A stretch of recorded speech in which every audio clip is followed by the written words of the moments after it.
Tuesday, January 9, 2024. Focus. He taught them as one who had authority. Wherever Jesus went, he taught.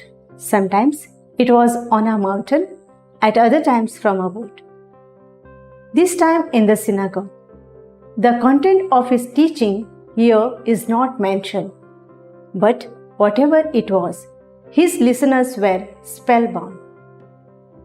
For he spoke as one who had authority. The Jews were used to hearing their perhaps lackluster scribes. Jesus' teaching was very different. See the way he spoke is a comment we hear from the congregation after a stirring sermon. But has its message been accepted? The success of a homily is not in its eloquence or its duration. Long or short, we need to imbibe its deeper meaning. Often we only evaluate the messenger. Every preacher needs to take his cue from Jesus. Sometimes the impact of a sermon lies in the opening sentences.